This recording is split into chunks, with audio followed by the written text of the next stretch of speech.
नवीन घडामोडी पाहण्यासाठी आपल्या बारामती झटका या यूट्यूब चॅनलला सबस्क्राईब करा व बेल आयकॉन दाबा, म्हणजे ताज्या घडामोडी आपणापर्यंत पोहोचतील। माळशिरस तालुक्याच्या पश्चिम भागात सर्वात महत्त्वाची व राजकीय दृष्ट्या प्रतिष्ठेची असणारी दहिगाव ग्रामपंचायत आहे।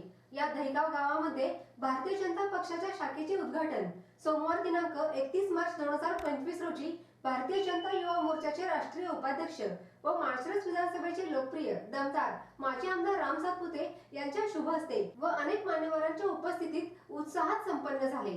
यावेळी लोकप्रिय दमदार माजी आमदार राम सातपुते यांचे जेसीबी मधून पुष्पवृष्टी करून हलगीच्या कडकडाटात आणि फटाक्यांच्या आतिषबाजीत स्वागत करण्यात आले। यावेळी लोकप्रिय दमदार माजी आमदार राम सातपुते यांची रथातून भव्य मिरवणूक देखील काढण्यात आली। यावेळी रमजान ईदचे औचित्य साधून अनेक मुस्लिम बांधवांनी भारतीय जनता पार्टीमध्ये प्रवेश केला। यावेळी भारतीय जनता पार्टीच्या अनेक पदाधिकाऱ्यांसह कार्यकर्ते, आमदार प्रेमी व ग्रामस्थ मोठ्या संख्येने उपस्थित होते। यावेळी जय मल्हार क्रांती संघटनेचे सोलापूर जिल्हाध्यक्ष काकासाहेब जाधव बोलताना म्हणाले, आज जळगाव येथे भारतीय जनता पार्टी शाखा उद्घाटनाच्या प्रसंगी उपस्थित असलेले भारतीय जनता पार्टीचे युवा मोर्चाचे राष्ट्रीय उपाध्यक्ष आपणा सर्वांचे मार्गदर्शक आदरणीय रामभाऊ सातपुते साहेब, त्यांच्याबरोबर व्यासपीठावर उपस्थित असणारी सर्वच मंडळी आणि या ठिकाणी व्यासपीठाच्या समोर उपस्थित असणारे दहेगाव पंचक्रोशीतील सर्व बंधू भगिनी, खरं तर आजची सभा पाहून असं वाटत आहे की हा शाखा उद्घाटनाचा कार्यक्रम नाही तर हे पोटनिवडणुकीची रंगीत तालीम सुरू झाली की काय?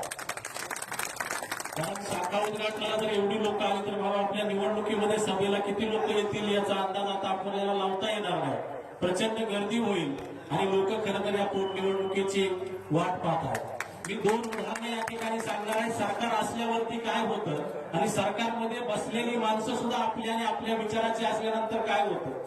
खरं तर आत्ताच माझी ओळख करून देताना सांगितलं की जय मल्हार क्रांती संघटनेचे जिल्हाध्यक्ष म्हणून, म्हणजे जय मल्हार क्रांती संघटनेमध्ये आम्ही सगळी लोक काम करतो।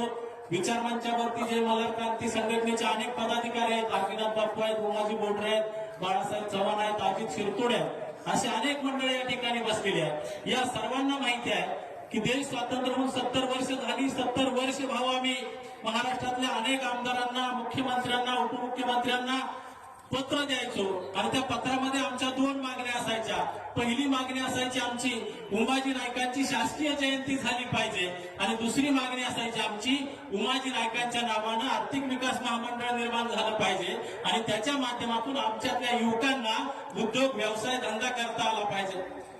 याच्यासाठी आमच्यातले ज्येष्ठ नेते होते, अक्षरशः ते आता कालविवश झाले, अनंतात विलीन झाले। त्याच्यामध्ये बबनराव कोमणे असतील, अशोकराव जाधव असतील, रामभाऊ जाधव असतील, सोमनाथ अण्णा जाधव असतील, असे अनेक मंडळी आज आमच्यामध्ये नाही। पत्र देऊन ती घाईल आले, शेवटी आमच्यामधून, आपल्या समाजामधून ते आता निघून गेली, परंतु शासन करताना त्यावेळेस जाग आली नाही।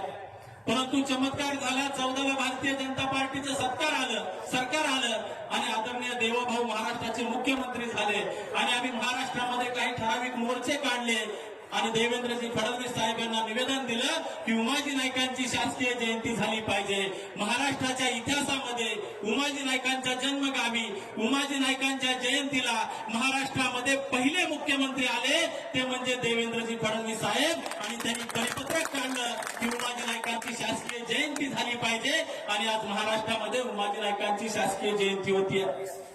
2024च्या अगोदर ज्यावेळेस हे सरकार बनलं पुन्हा, त्यावेळेस त्या सरकारनं सुद्धा दुसरं काम आमचं केलं की आर्थिक विकास महामंडळ उमाजी राजेंच्या नावानं सुरू झालं। म्हणजे गेली 70 वर्ष आम्ही ज्याच्यासाठी धडपडत होतो, आमच्या देवाभाऊने तात्काळ त्या आमच्या दोन्ही मागण्या मान्य केल्या।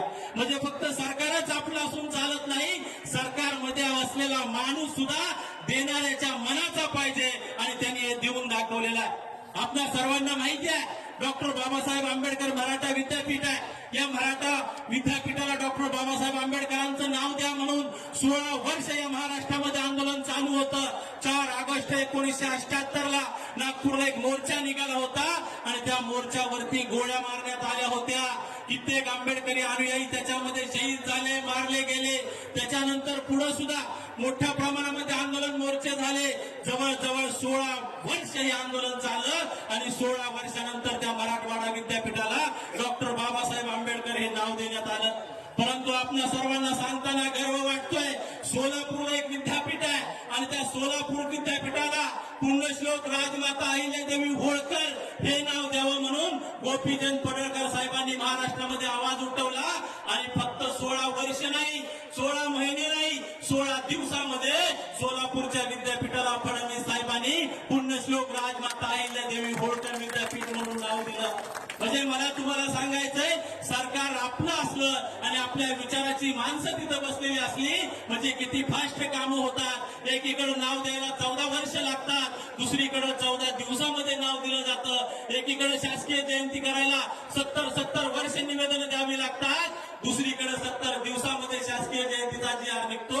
आज गोंधळी समाजाचं, आज होलार समाजाची अनेक आर्थिक विकास महामंडळ सरकारच्या माध्यमातून निर्माण केली जात आहेत. म्हणून तुम्हाला मला सांगायचंय, हे जर सरकार राहिलं आणि या सरकार बरोबर आपण सगळे राहिलो तर आपल्या कोणत्या समस्या राहणार नाहीत. म्हणून येणाऱ्या काळामध्ये आपण सर्वांनी आपल्या तालुक्यामध्ये आदरणीय रामभाऊ सातपुते साहेब आणि भारतीय जनता पार्टी यांच्या पाठीमागे खंबीरपणे उभा राहूया. एवढंच या ठिकाणी बोलतो आणि थांबतो. धन्यवाद.